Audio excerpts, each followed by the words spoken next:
live. Mm-hmm. So Previously on FMC, the show ended, and now a new challenger has emerged in the world of reality podcasting. It's Reality Rumble. We have a podcast? Question mark. That's the description. That's the description. We have a podcast. That's our tagline. That's our tagline. We have a podcast. We have a podcast? Yeah. Do you guys know Zach has a podcast? I've never heard of this until today. Never I was heard like of doing it. research and I saw this come across my feed that Zach from the challenge has a podcast. It's like, oh, really? That's God. crazy. How come nobody's told me this before? It's not like multiple people have told you this. You know? It's insane. Insane. As Remorse Betrayal, for some reason, I've been doing way too many live shows today. Typically, this show will not be live. We'll record in advance, but because Saturday was the time we kind of all had, because yesterday was Valentine's Day, and I tried not to work as much with things. I was like, oh, what if we have time on Saturday afternoon? Can everybody do it? I was like, well, the show's typically going to go up on Saturday anyway. The show's typically going to go up on Saturday anyway, so we might as well just do this episode live. So, yes, we're here live. Not going to be live most weeks, but that is SP3. That is our pal Cher Delware. Oh, maybe our pal Cher Delware. I guess she just leaves right when I try to add her. What happened? Are you good? She just bounced on you. Now we can't hear her. Nope, she's gone again. Nope, all right, not again. She's gone again. She's all over it. We shall see. We shall see. Hello to everyone in the chat. If you are typically here for our wrestling podcast, this is not that. Not that at all. We will not be talking about wrestling. You're good? It keeps like just cutting out sound completely, so that I'll just be sitting here and hear nothing. So it's the best way to listen to us sometimes. Just hearing nothing. Just see us getting excited. Did it again? Oh, it must have done it again. Oh my god, what is he? That's the only thing I can think of. Yeah. Oh boy, it's not going well for. You can hear me fine, right, SP3? Yeah, you sound fine. All right, I can hear you just fine. Oh no, our pal Cher Delware is having some issues here. Well, if you're here for wrestling, again, don't expect any type of wrestling because we ain't doing that on this here podcast. I literally talked about wrestling for like over 3 hours today, so I'm good on that.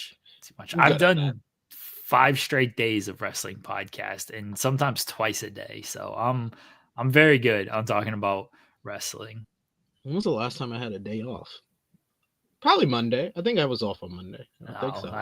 I don't do days off. That doesn't exist. Well, days off from doing live streams, talk about wrestling. Days off from live streams, yes, but like I wasn't actually off. I wasn't yeah. actually off. I worked in the morning for Wrestle Talk, but yeah.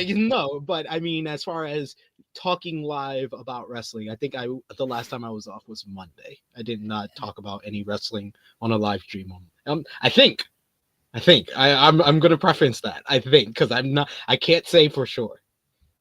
Actual days off just don't exist around here. You know how it goes, SP3. No, I had to work Wrestle Talk. I had to do a Sports Illustrated meeting. So, Cher's back. I am. We'll see for how long.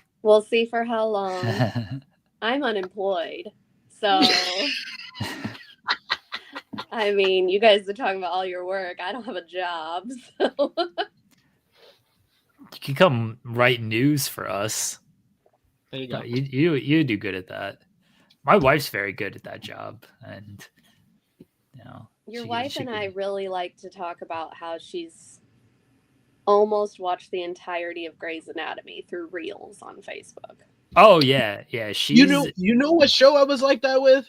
All American, and then I actually watched it. And it was she's good. Never going to watch it. But she watches the reels out of order, so she's like, "What's happening?" She watches those. She's rewatching House right now, so that's what she's going through right now. So I guess she's just on some type of like doctor kick with all of this stuff. So that's what I started rewatching Degrassi. That's what I do. Once every year. I'll rewatch Degrassi. You just want to see Drake get shot. My favorite part. Justice for Rick Murray. Anything I watch, I talk about on this show, or a segue on In the Weeds, or an anecdote on In the Weeds. I don't have time to watch other stuff. It's just wrestling and sports. That's it. That's the only thing I can manage outside of, again, whatever we talk about on this show. So I caught up on the challenge literally this morning. I watched the second and the third episode this morning, but I know SP3, you've only seen the first two. So we'll only talk about the first two for this episode. So the challenge, All Stars Rivals, which is, oh no, she can't hear again. I saw this. I did too. Yes, I did too. I saw her get like angry, and I was like, oh, is she like upset that I mentioned that I just watched the challenge this morning? Like, why would that upset her? But it was clearly because she could not hear what we were saying anymore. So the challenge, Cher's just gonna jump in when she's available. The challenge All-Star Rivals, they're not different seasons like I thought they were. This is the same season. All in one. Yes, it is all one thing. And it premiered a couple of weeks ago. We're gonna review the first two episodes. So it's set up where they all get into the big battlefield, whatever you want to call it, the elimination setup. And that's where they reveal that it is Rivals, and they go through the history and they bring in and they pair everybody up.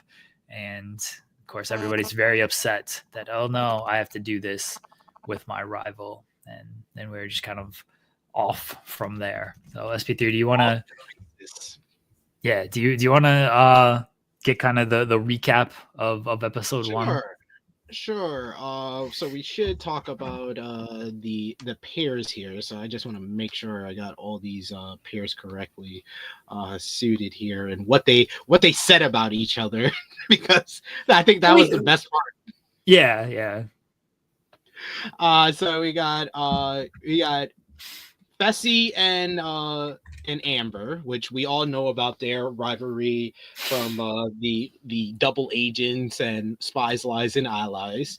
But I will say, I have to give credit to Fessy.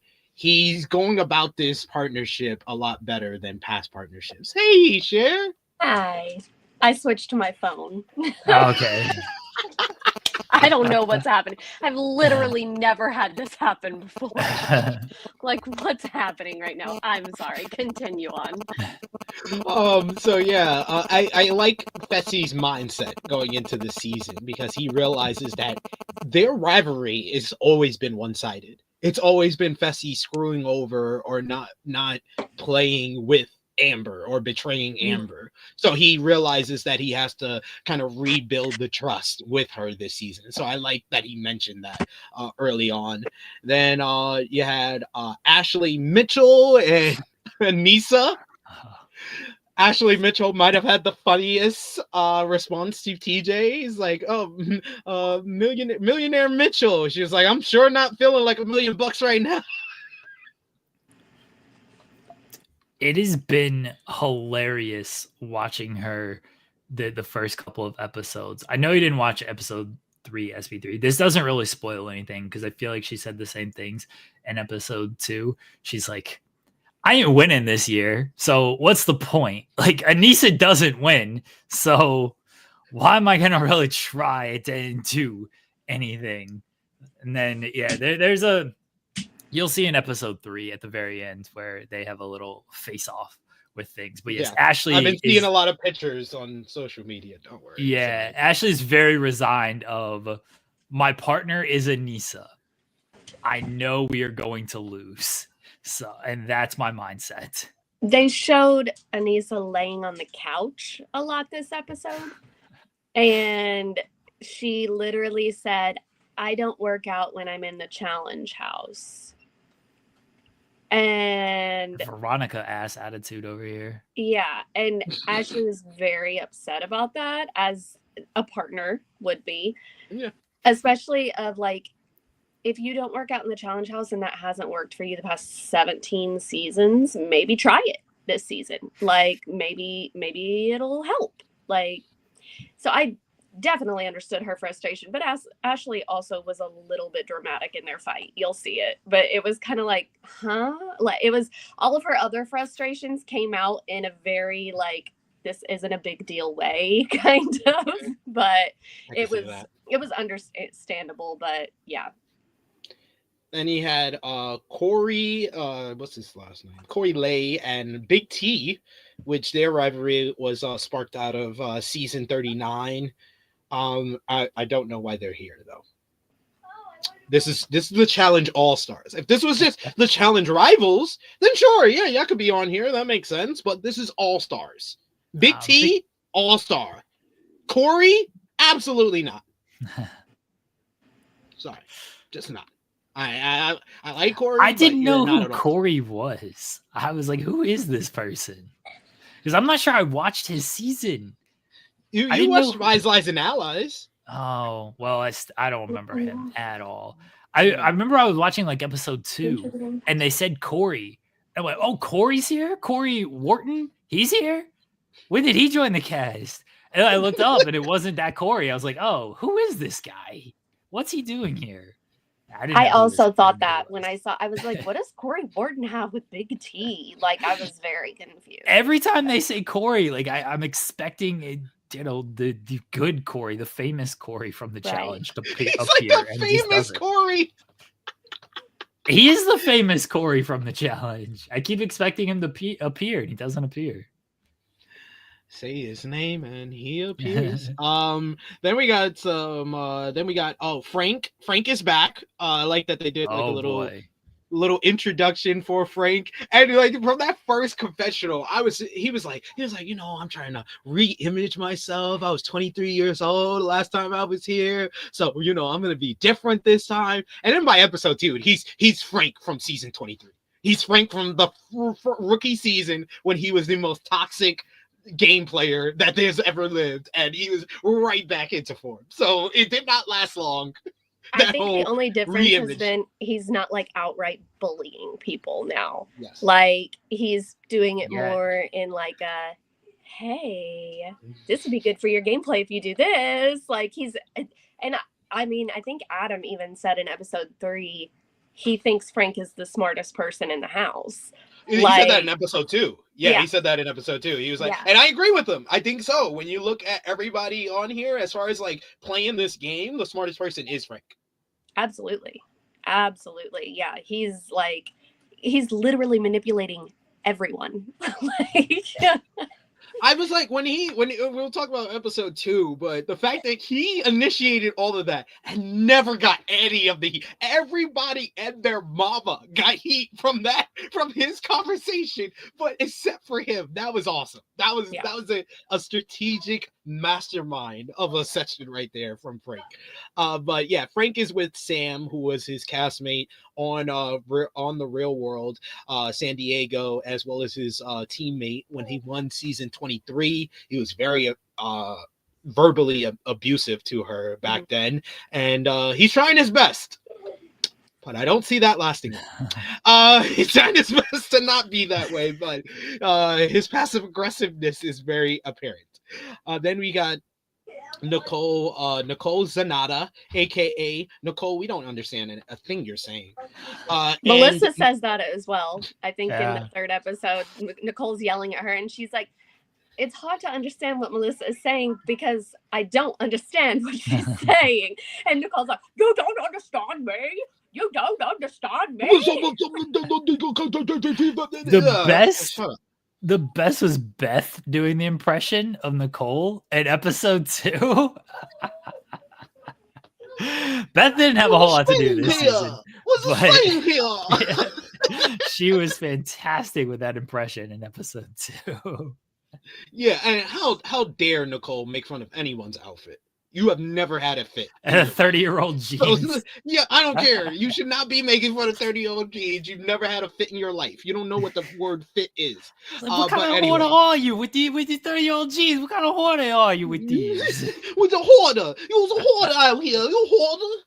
I was like, they're very desperate for some content if they're going on about jeans right now. 30-year-old jeans. That's the content we're getting here. Then you got a couple of you got Veronica and Katie, which wasn't introduced to us until the first challenge because Veronica was basically running late. And this is like the OG. This is like a straight up a rivalry that should have been on Rivals 1. More than this season. This season is so far removed from where the original beef is. It would have been a lot better back in 2011, which was still 8 years after their initial kind of fight on Inferno. But that would have been much more appropriate, especially with TJ coming out and saying this season, this is the reason why we came up with a rival season. So why the hell did they not on any? Why were they not on any of the 3 other rival seasons or Final Reckoning? Another rival season. Why weren't they not on that instead of this? Yeah, I agree. Tease yourself. And especially considering Katie was on Cutthroat, which was the season before the first rival. So that makes no sense. But they're here. They seem cool now, so it's fine. Then you got Steve and Adam, which is probably the freshest wound of any of our rivalries here. And it's really just because Adam's a little bitch. Yeah, Adam was very mad that Steve stole the star, which he played the game. Yeah, he played the game. Adam was very offended by that, but it makes them a super strong pairing, as we'll see throughout the first couple of episodes. But like everyone knows, these two are a pretty strong pairing. Yeah. Then you got the other male pair, which is Leroy and Devin. This sparks from really kind of like double agents. No, double agents. They kind of referenced that where Leroy kept voting Devin in, and then eventually Devin got eliminated because of Leroy, and Leroy was working very heavily with the Big Brother Alliance, and that's where we got the infamous Big Brother sucks. So that was probably Devin's most entertaining. That and Vendettas is Devin's most entertaining seasons. So yeah. That's them from that. Then you had Dario with his ex-girlfriend Ashley Kelsey, both people making their return to the challenge franchise, and they're totally gonna fuck. Yeah, they immediately like still attracted to him. Like, yeah, you guys are gonna hook up. Yeah, I like first conventionals they're doing. I'm like, you guys are totally gonna fuck. Yeah.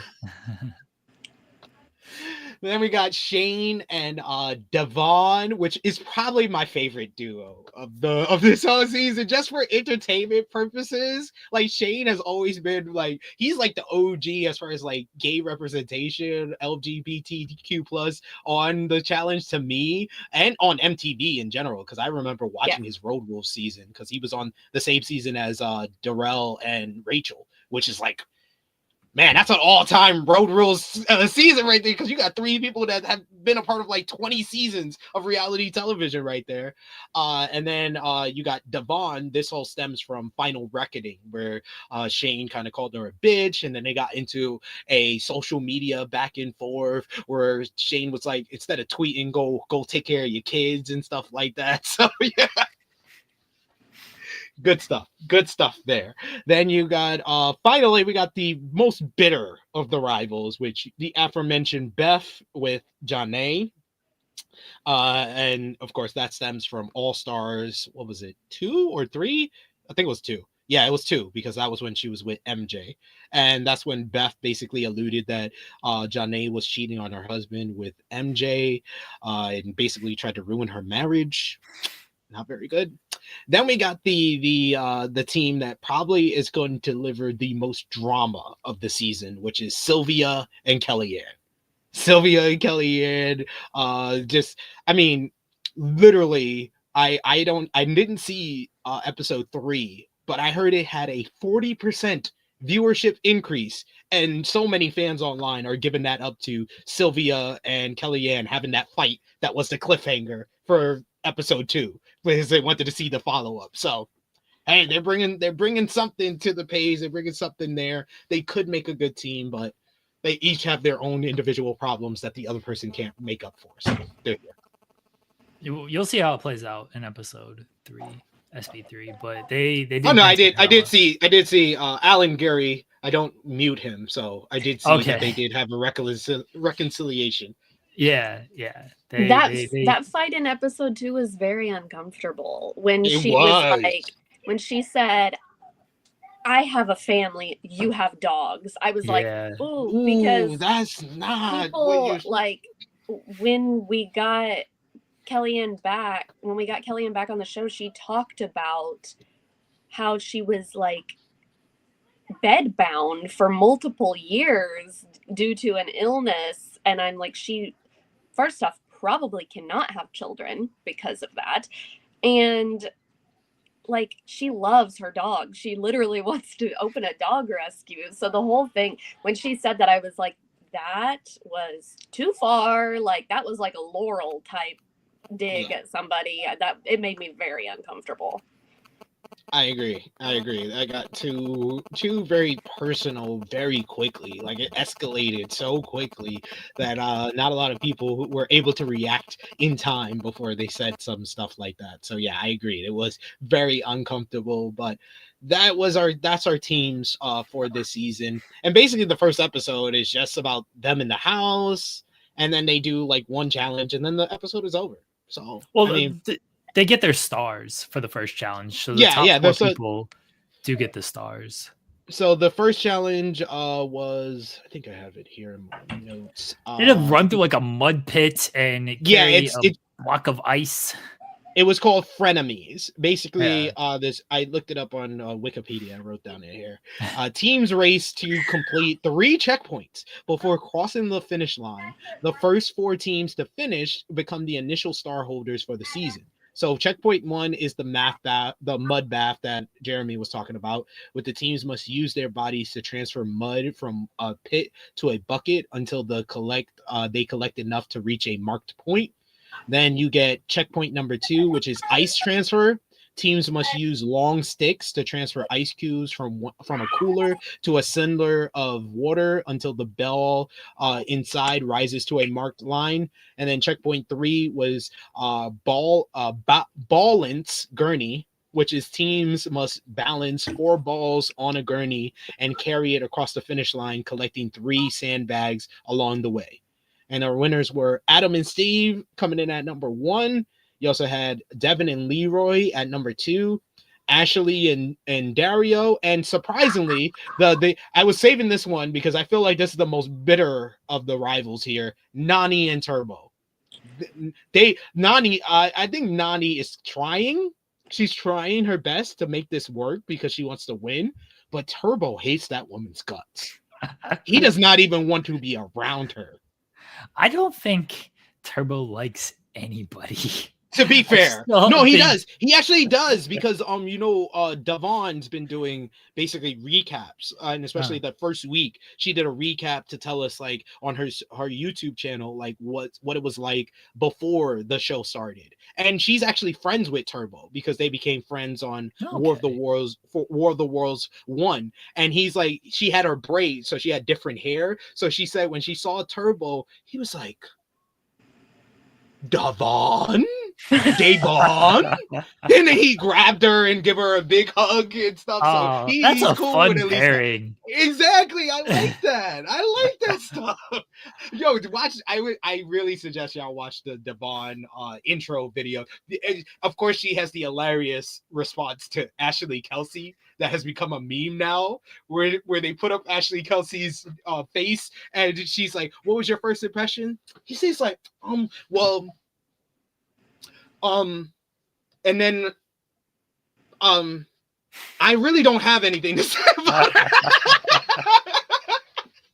Yo, that's a meme. It's going around everywhere. If you're a challenge fan, you've been seeing that so much. Devon is hilarious. Absolutely so funny. Hilarious. Yes. Yeah. Glad to see her back on this season. Yeah, I will watch her YouTube channel. Fessy, stop making videos. I'm not watching. Fessy, I don't care. Yeah, I was surprised that Turbo and Nani got it over Fessy and Amber. I really thought Fessy and Amber would be the 4th team. The other 3 were kind of gimmies. I figured that they would get it, but that 4th one, I kind of figured they would get it, which we do see them perform well after, but I was actually surprised about Ashley and Dario. Even though they look in good shape, it's just been so long since they've been on the show.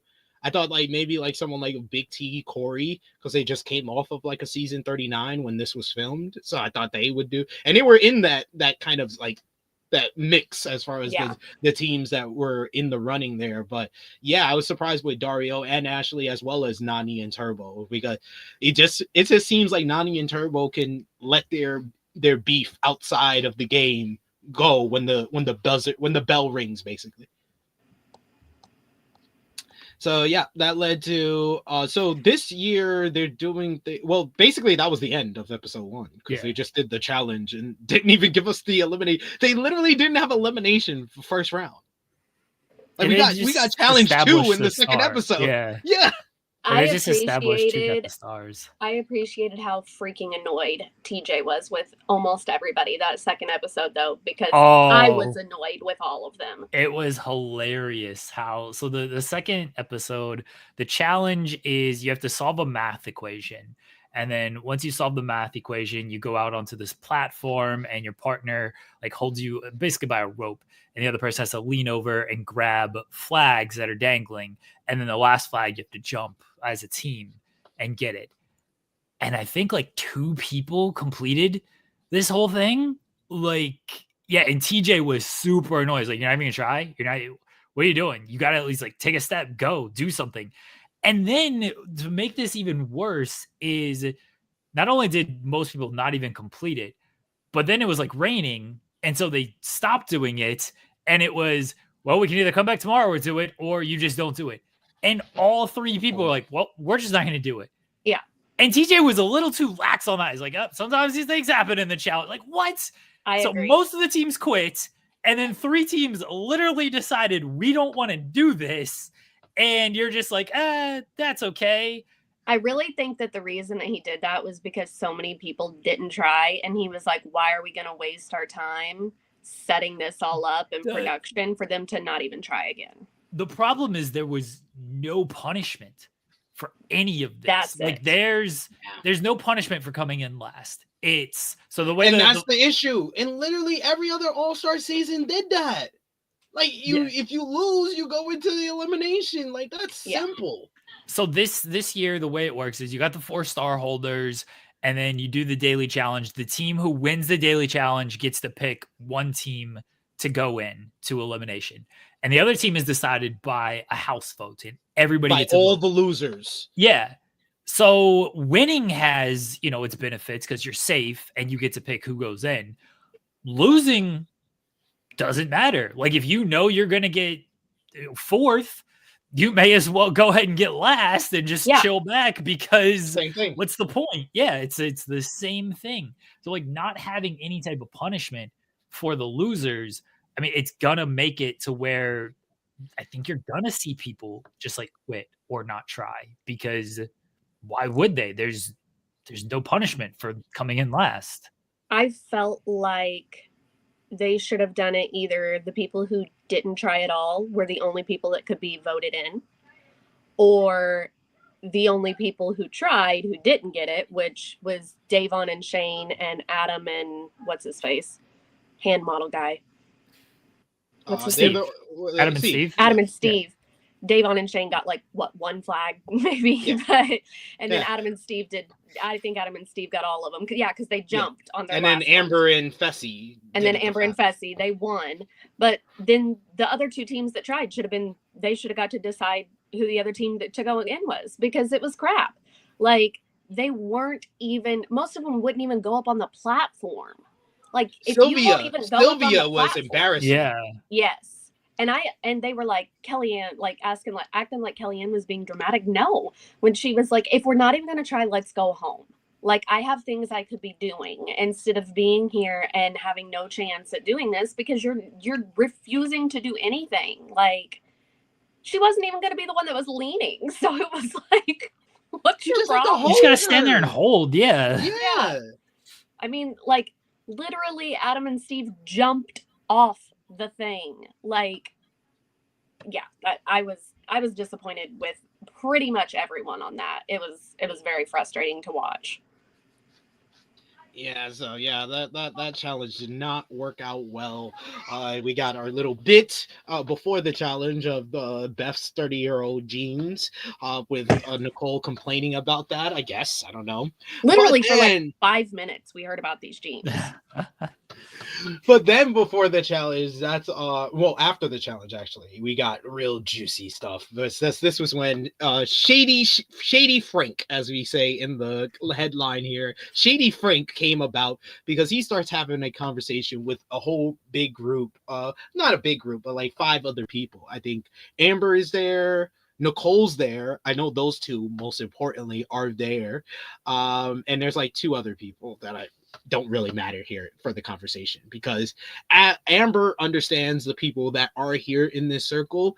The only one she's worried about is Nicole, because Nicole has a close relationship with Adam, stemming from them being on the Challenge All Stars 4. But Amber also has autism, so she not really good at the reading the room thing. And the first person she goes to is not her partner, Fessy, who would have told her, like, maybe you shouldn't tell this person. She goes to Veronica. Veronica, who did the season with Steve and Adam. What? Yeah. After Frank said that we should probably all group together and take out Adam and Steve because they are the biggest threat from the house. And Ashley's thinking that, Amber's thinking, Nicole might go back and tell them. So let me go tell Veronica. Like, no, that's not what you should do. You should probably, and also Veronica was on All Stars 4. So if your logic is these 2 are friends from All Star 4, why wouldn't you also think Veronica? Or do you think that your friendship with Veronica is above the 20-year friendship of Adam and Steve, or above their friendship that you would have put together? They were also on All Stars 4 together. I just don't, like, logically, I don't understand why she didn't just go to Fessy. And maybe they have to build that trust, build that bridge, but damn, like, there are certain parts of Amber's game. She's really good at the challenge, at the final, and she's semi-good at challenges. Her social game is trash. Like, let's just say, like, absolutely.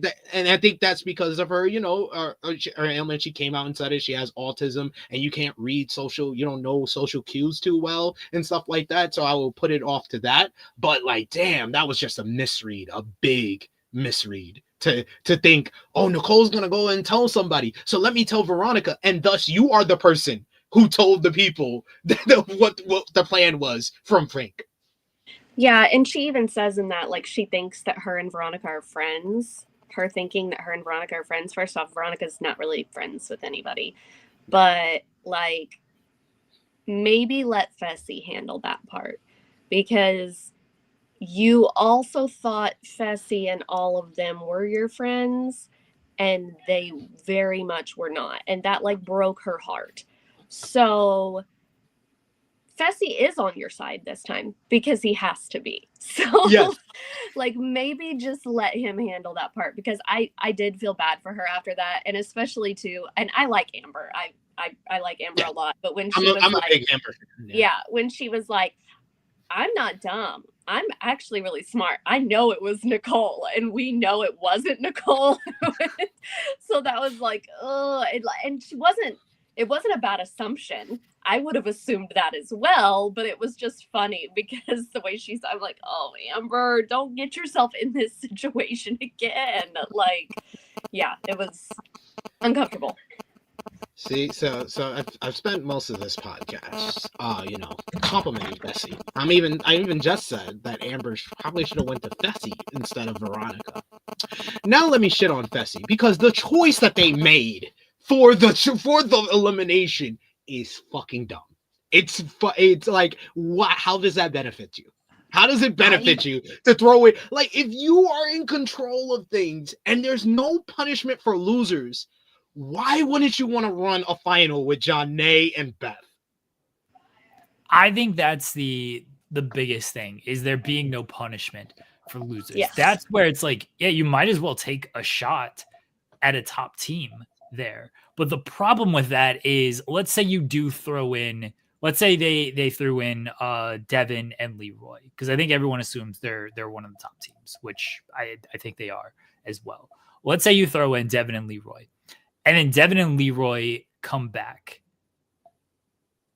Then Devin and Leroy have a good chance at winning, and so they can just throw you in on top of that. Yeah. So, and that's where I understand where their game of like, maybe we shouldn't do this, because the winners kind of have too much power and there's no punishment for the losers. So kind of targeting a strong team right off the bat, to me, doesn't make a ton of sense, because then that team might come back and target you, because if they win, you are screwed. And there's no safety net of, hey, if I get thrown in there, I can go up against a weak team who lost, because as we've seen, they're throwing in, like, they're voting for Steve and Adam.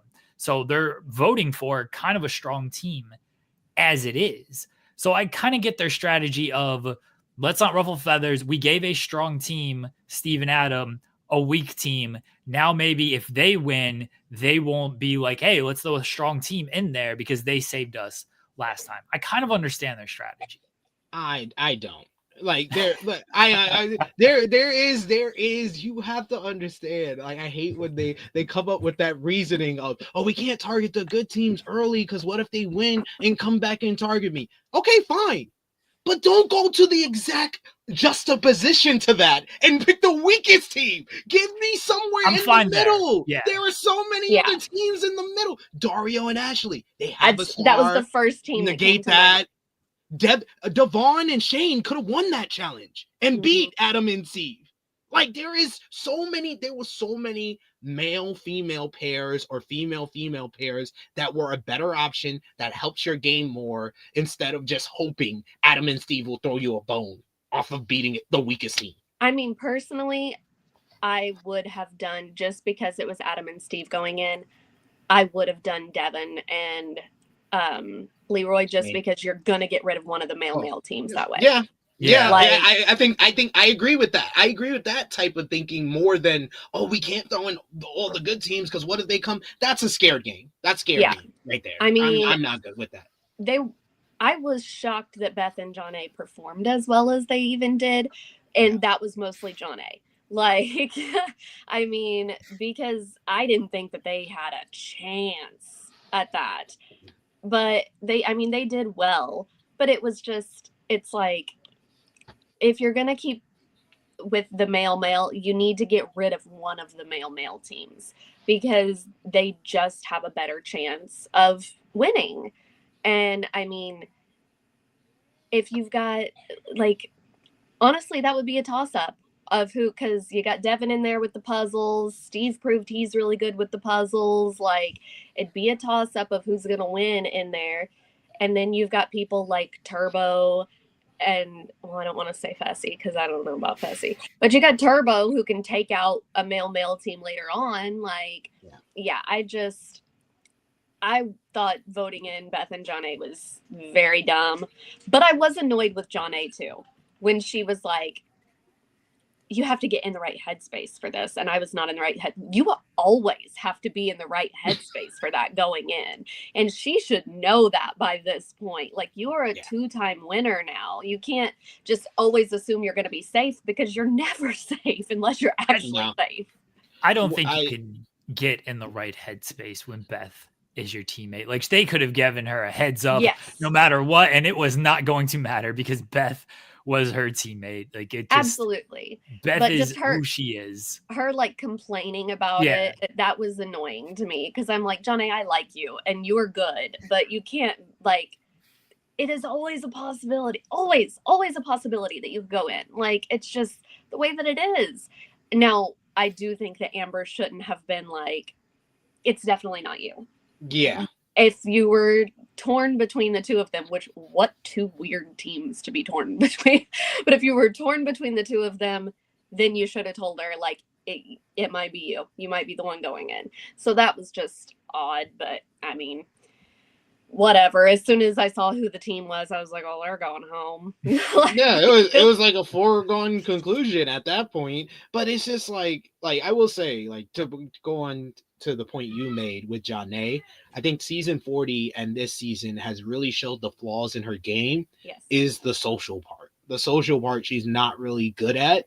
She was able to basically work the social game when it's a whole bunch of all-stars. But this all-star season is very much a regular challenge season. It's on MTV. It's got a whole bunch of regular challenge people like Devin, like Leroy, like Fessy, like Amber, like all these people that are part of the current kind of flagship challenge kind of franchise. She can't deal with the social. If it was all like Adam and Steve's, I think she would have been much better at the social game than we're seeing from season 40 and this season. I agree.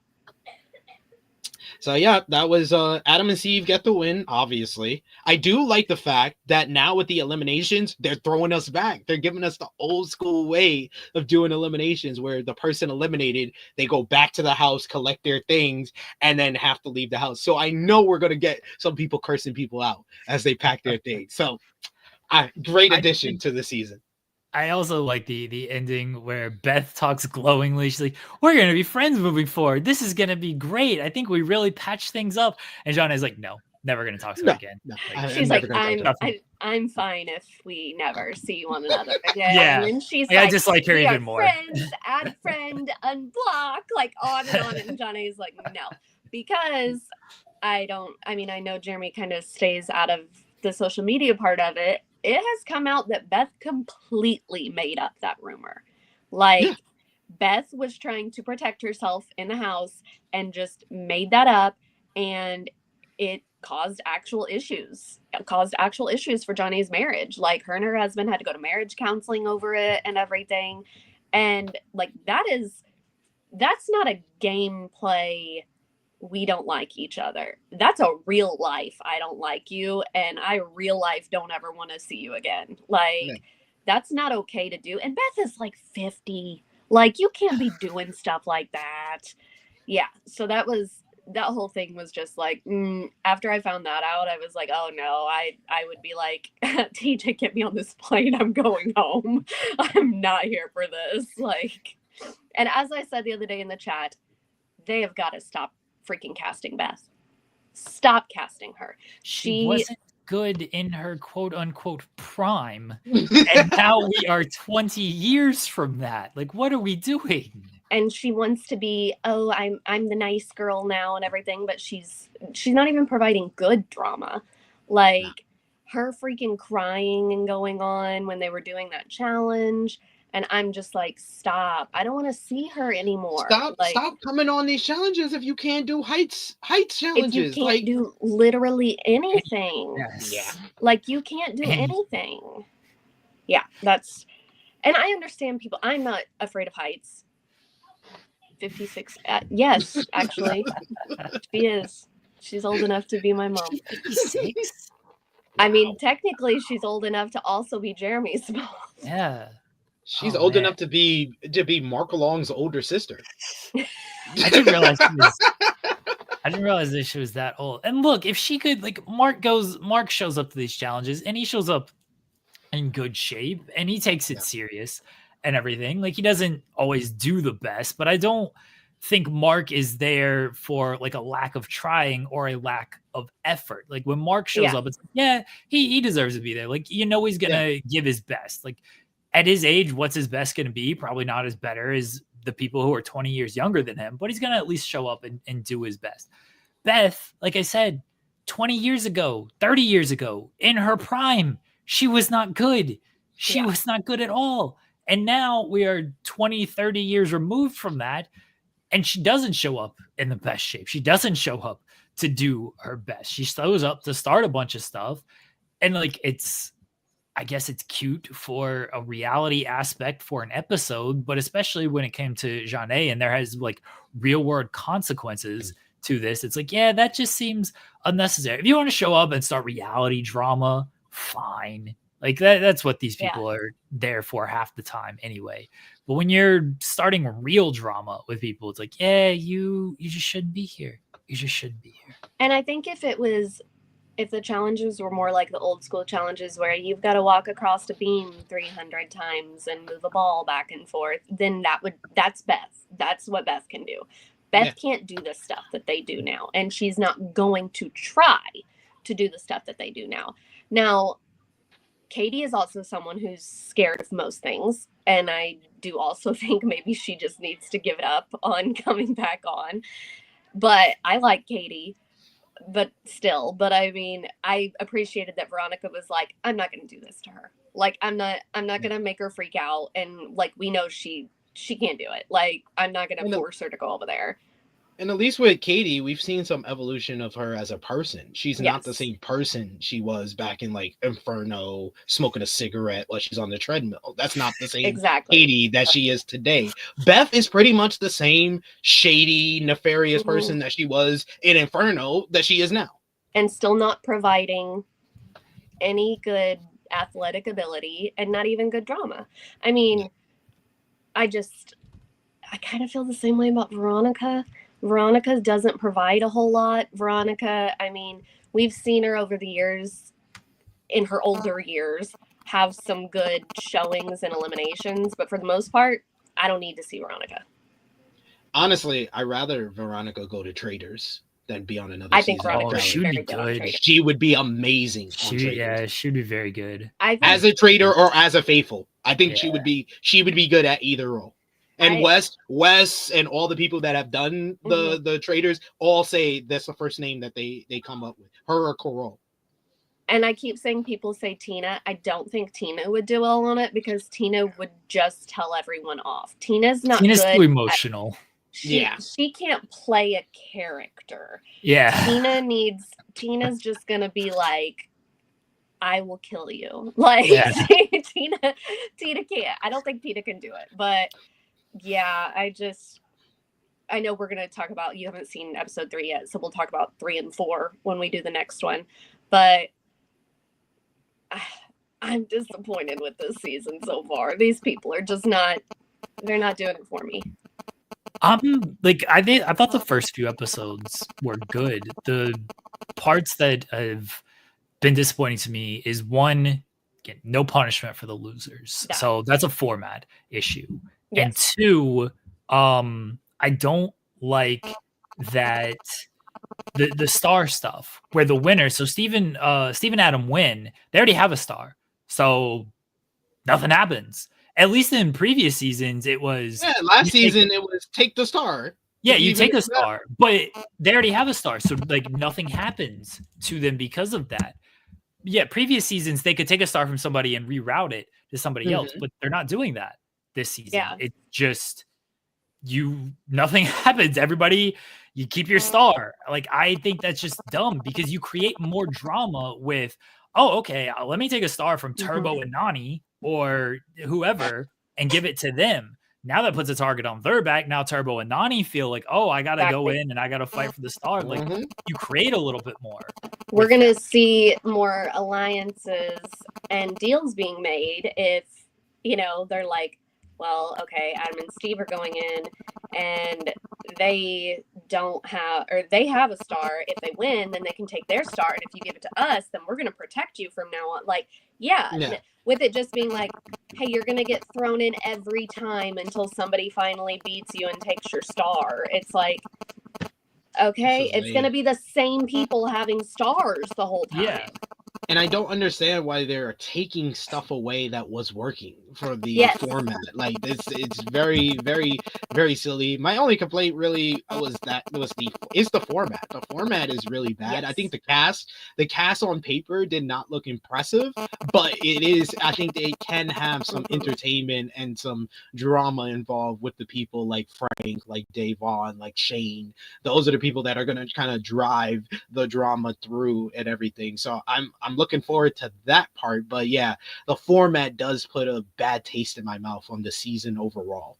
I can't wait for you to watch episode 3 and see Frank's just fantastic talking head as he's talking to Kellyanne.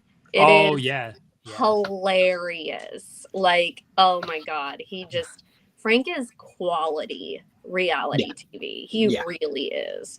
And he's always been great at reality TV. Like we said, we weren't sure how supportive he's going to be of Sam. Sam is very aware of her shortcomings. And I tweeted out that I appreciated that, unlike certain people, she's like, you know, I know that I'm kind of the one holding us back on things. And she's proud of herself for doing certain things that she didn't think she would be able to do and everything. And Frank is encouraging.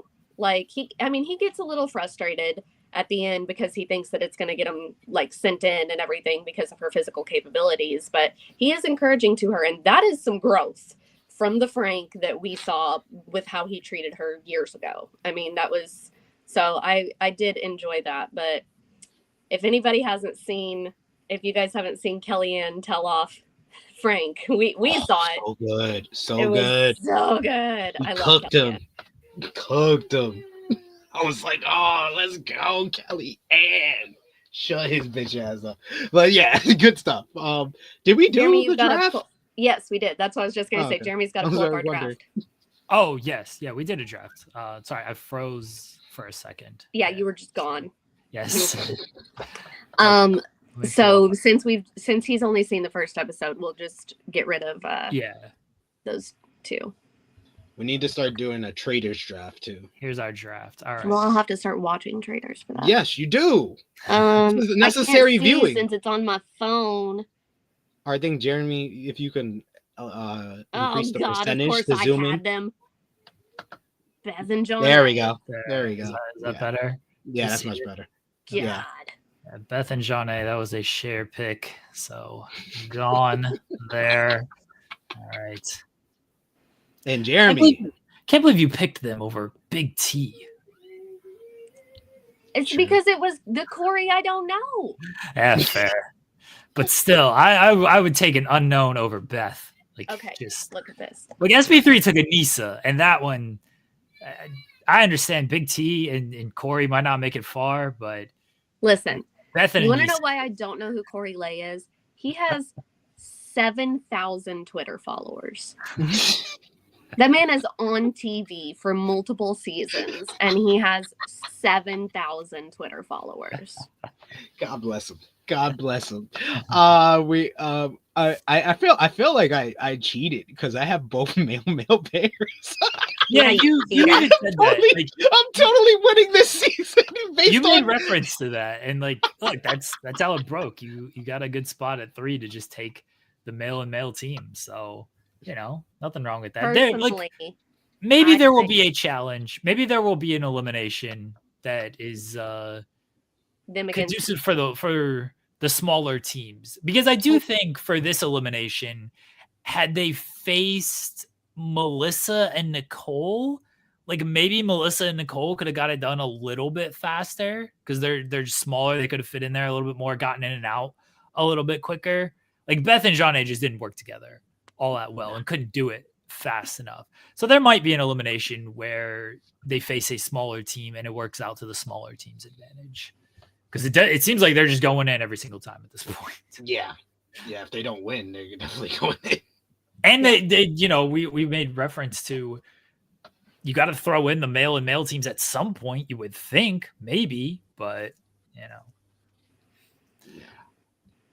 Yeah. I feel good about Nani and Turbo. I will say I do feel good about my Nani and Turbo pick. I think Turbo can beat Steve and Adam by himself if it's in a physical elimination. True. Turbo's gonna rip both their heads off, and that's it. Turbo feels like he's by far the strongest single male competitor on the show. Yeah. Love is Blind, new season premiered on Friday. They're in Minnesota. And SB3, I think you watched it before us because you messaged the group and were like, I watched 2 episodes. These people are just so boring. And then, they are the dullest people I think I've ever seen on a reality television show. And that's a lot. I've been watching. Good. I don't even know if I have anything to say until we watch more episodes. Yeah. Because like I said, all these white men look the same. I can't even distinguish between them. yes. Except All the for long guys hair. All the guys outside of Joey all have the same haircut and look the exact same. And all the girls' names start with M. There is a Molly, a Monica, Madison.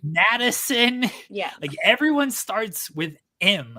And I was like, can we get some different names? I cannot, like, the only two women that I can distinguish are the black women.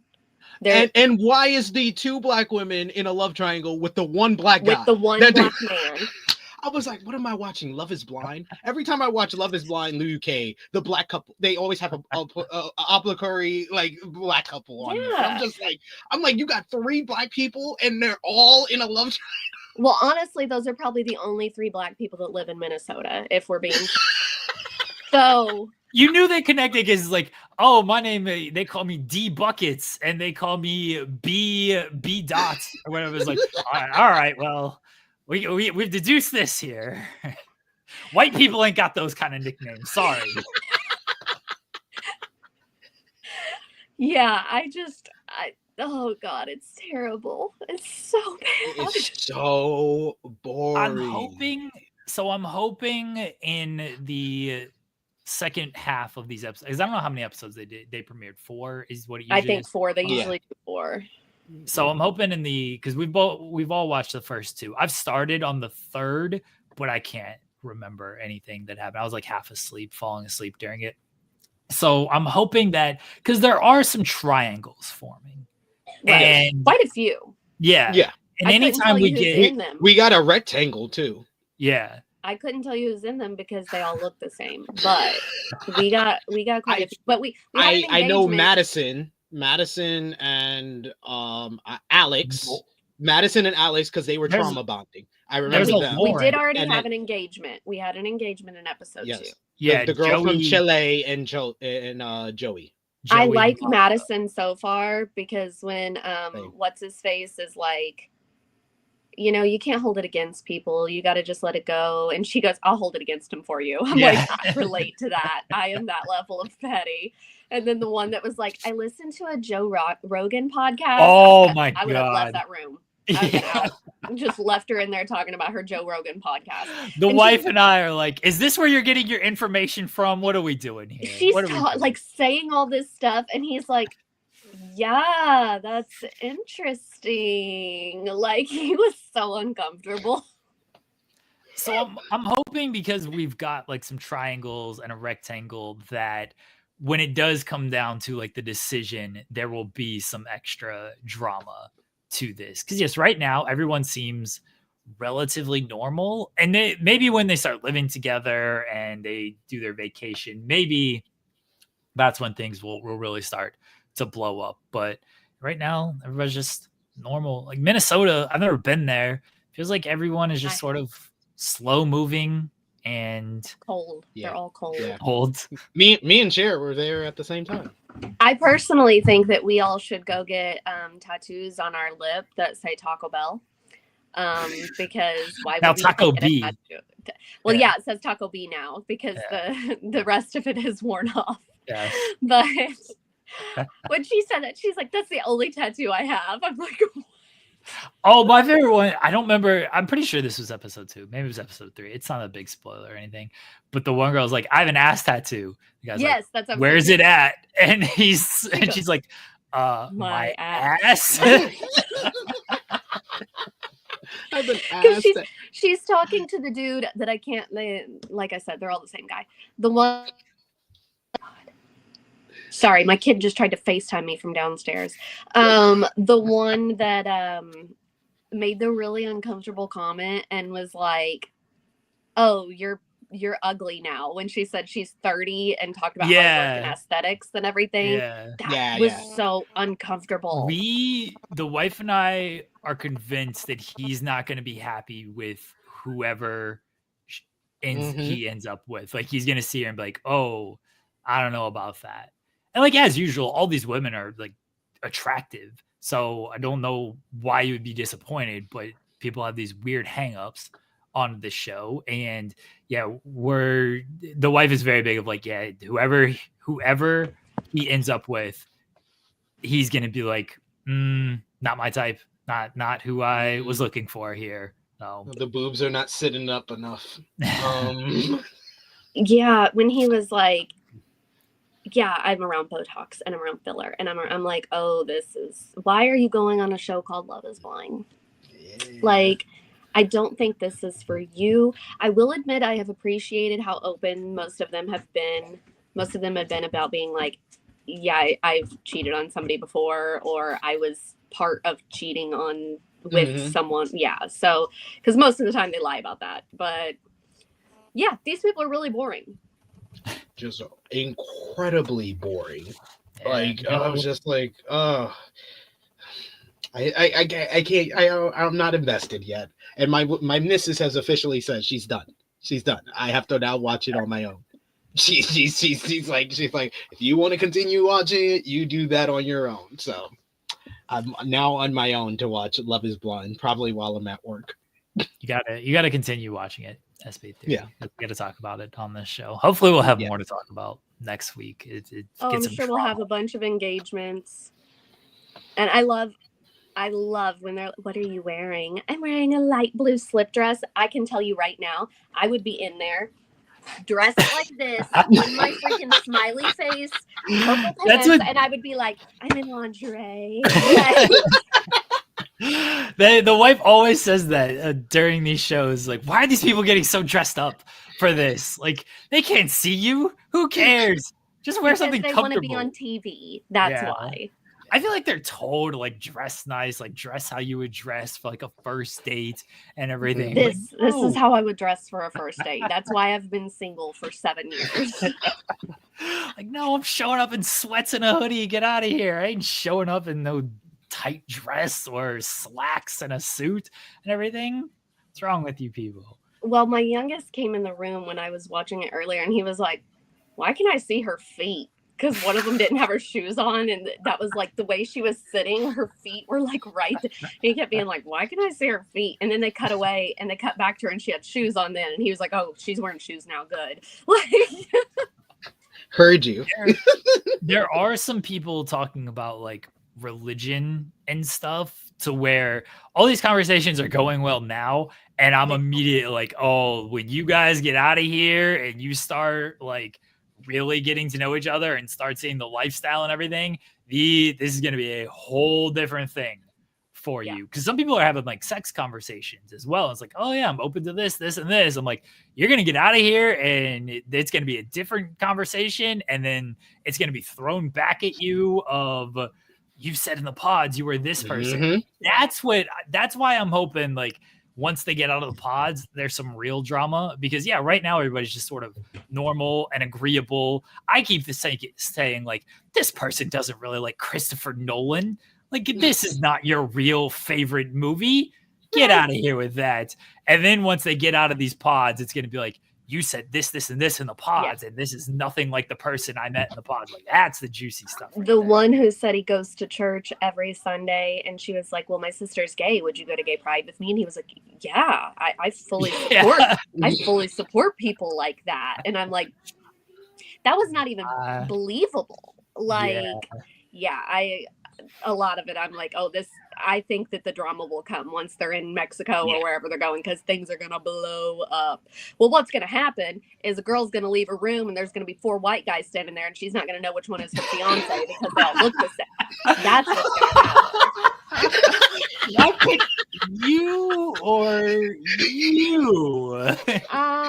So which one of you was I engaged to again? Like, and it's not because we just met. It's because you all look the same.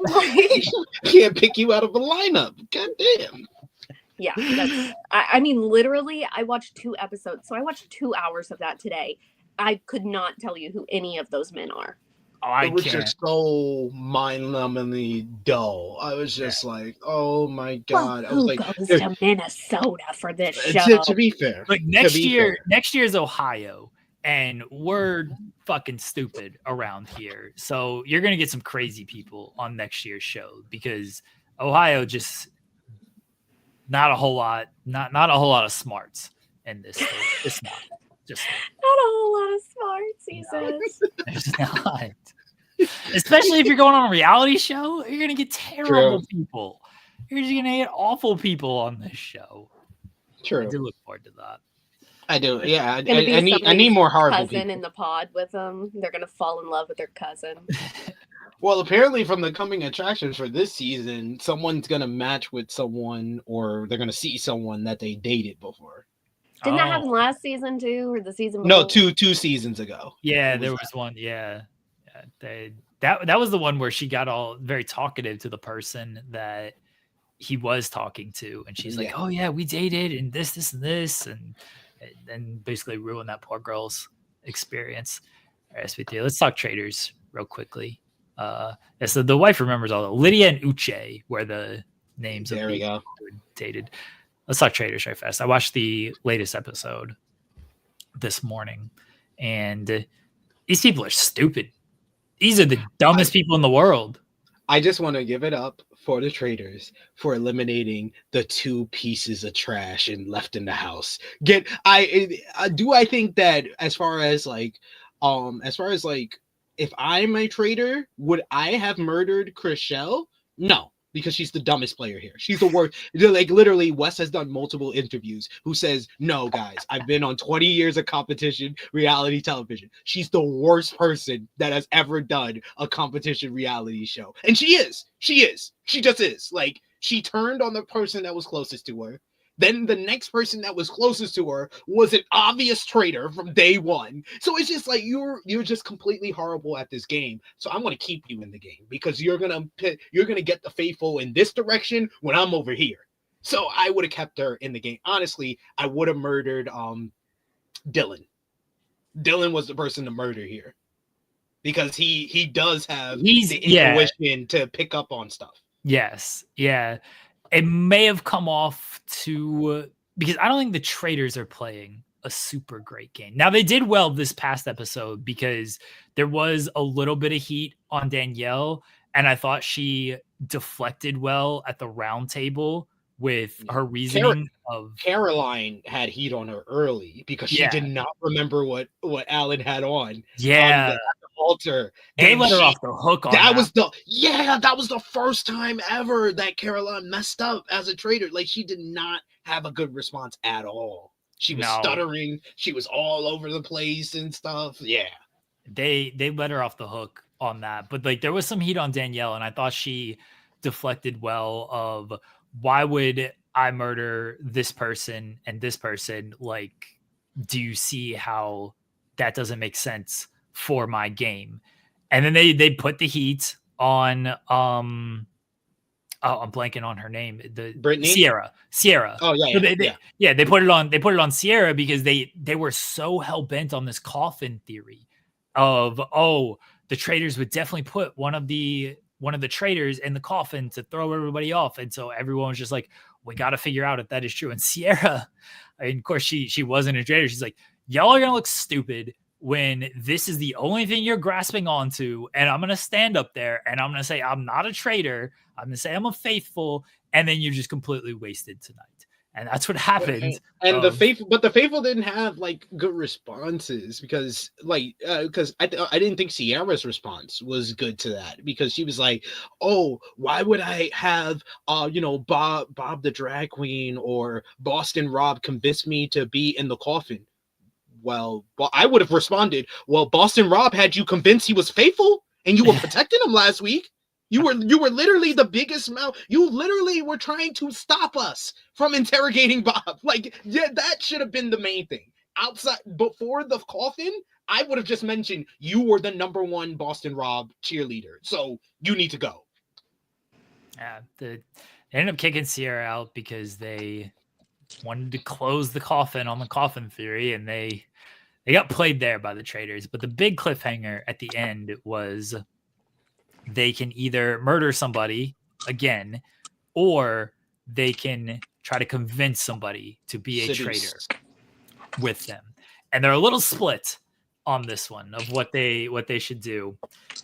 And like, I think they should try to convince somebody because there is now heat on all the women because there is the theory of it's got to be a female trader. We've already kicked out 2 male traders. There has to be a female trader.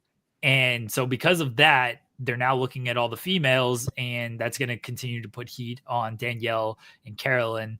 And as we all know, SP3, women are way better cheaters than men. So, oh my God. And the fact that it was Tom Sandoval, who was part of the most prolific cheating scandal in reality TV show history. That is the greatest. Tom Sandoval is the MVP of the season right now. Am I alone? Like, he's the MVP right now. He was the leader behind getting Boston Rob at. The first half of the season, he played a fantastic idiot because he had everybody convinced he was the dumbest person in the house. Then he became the leader of the faithful, getting Boston Rob out of here. Then he became lullaby singer extraordinaire during the mission. Oh, that was amazing. That was amazing. Yo, Wes had the funniest tweet. Wes said, whenever my missus is singing to my daughter and she starts singing a lullaby, I go up to her and be like, nah, you need to put some more soul into it, like your Tom Sandoval. Oh my God, Tom is killing He the was game. killing that Freudian split, and we all know women make better cheaters. Yes, he I said mean, we all know women are better cheaters than men. And he's like, traitors. The women are like, what did you just say? What are you going, huh? I was like, oh buddy, you were screwing yourself here. You're screwing yourself. Like, I don't think there's a ton of heat on him, but he just put it on himself with this. So we shall see what they do next week, if they'll try to seduce somebody or they'll. So the big cliffhanger, like you said, is choosing between seducing and murdering again. Caroline wants them to murder. Danielle wants them to seduce Brittany, which I'm like, no, I totally understand where Caroline's coming from. Hell to the fucking no. Yeah, they're gonna throw you immediately. Yeah, exactly. Like we are too close to the end. The right pick is Gabby. Pick Gabby. Just have her as a fucking shield for y'all, where you could just throw her to the wolves. Yeah, I'm with you. Like, I don't think it should be Brittany, and Caroline's smart about that because Danielle and Brittany are attached to the hip, and yeah, they're gonna sacrifice you. So I don't think it should either be Gabby or they should do nobody. They should just murder somebody and try to make it through to the end together. So we shall see. I think the right move is just getting Gabby, because you have to give the faithful a traitor, and if you two want to make it to the end, you got to get a woman to just, because they all believe it's a woman, so just get a woman out there, sacrifice her, then they'll feel like, oh, there's no traitors left, but there's still suspicion on Danielle. There's really none on Caroline, and every single person, whether murdered or banished, are shocked when they hear Caroline is a traitor. Yeah. All right. Anything else that we'd like to talk about? Any other reality television going on? I'll have Cobra Kai. We might talk about Cobra Kai on Tuesday, SP3. I should be done. Sounds good. Cobra Kai is a wrestling show anyway. It's not really. Cobra Kai never dies, man. Yeah, yo, that was like a sports game. Those last two episodes, that's all I can tell you. That's all I can tell. That's all I'll tell you. Those last two episodes was like a sports game. It was amazing. I watched the first bit of the first episode. I haven't finished it yet, but immediately, like, just total pro wrestling. The show must go on. A guy died, and it's like, nope, show's got to go on. Doesn't matter. It's the best show ever. It's the greatest show ever. Cher Delware, do you have anything to plug? Just check out our wonderful show every week that we do it. I'm going to try to watch The Traitors this week since I am unemployed. I have no excuse to not watch it now. Appreciate you for that. SV3. Yes, I would say you could definitely binge watch this season, and it's a fun watch. Follow me on the Twitter machine, True Hill SP3. If you like wrestling, did a 3-hour podcast earlier today, True Hill He Flash It podcast. Go over and check out that. Me, Josh and Chrissy were on one. I did start off the podcast with a Stone Cold impersonation where Stone Cold called Ricky Stark the N-word. So I mean, it was off the rails from the minute go. So oh, I do want to say I listened to one of Mick Foley's books this week. his book about becoming Santa, because everyone knows McFoley is obsessed with Christmas and Santa. He has a whole Christmas room in his house and everything. And I listened to it. His Stone Cold impression is the same as his Santa Claus voice. So every time he did it on there, I was dying laughing, because he also did Stone Cold impressions while reading the book. So it was fantastic. Everybody should go read all of McFoley's books because he's great. Have you read the book? It's like Tia Tom Brown. Is that? Does this ring a bell to anybody? Bro, do you know how many books I've read? I know you do read a lot. It is Tia Tom Brown, by the way. Tia Tom Brown. It's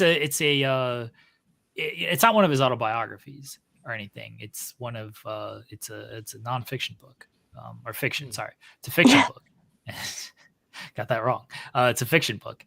And yeah, I remember reading this as a kid. I was like, oh, it's a Mick Foley book. I'm going to enjoy this. And it was much more insane than I thought I was going to get into there with old Mick. But it was very interesting. Oh, the only thing I remember from this, sorry to spoil this book for everybody that's now like 20 years old. So like this kid, he finds out that his dad has like banged the neighbors, like the neighbor kid is like bullying him, and he finds out like his dad has banged like the neighbor kid's mom, and he finds this out because I might be misremembering certain plot points, but this is the gist of it. But he finds this out because he sees the neighbor kid's mom ass, and she has like this giant bite mark on her ass, and he knows his dad bites the ass of women. I'm not joking. This is a real thing that happens. Oh my goodness. I'm not kidding. This book is embedded in my mind because of this stuff. Okay, let me find. Hold on.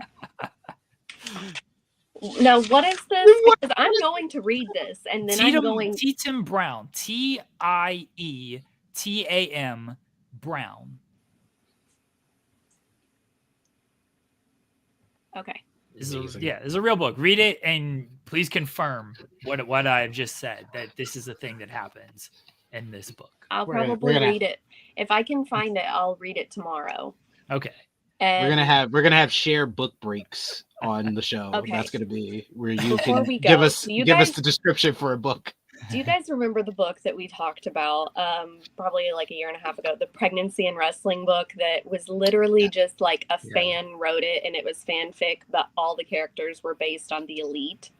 Yeah. Multiple times in the book, she forgot to change the names, and so it would say like Matt and Nick and Kenny instead of the names that they were supposed to be. So it's like it's a Michael Scott situation. Yeah. Where he forgot to Control F replace Dwight. Yes. Because of a typo. Yes.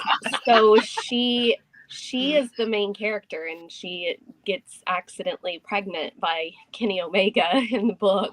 Oh, and it's very, very bad. And I wanted to be able to give this girl a good review, because she's a female wrestling fan.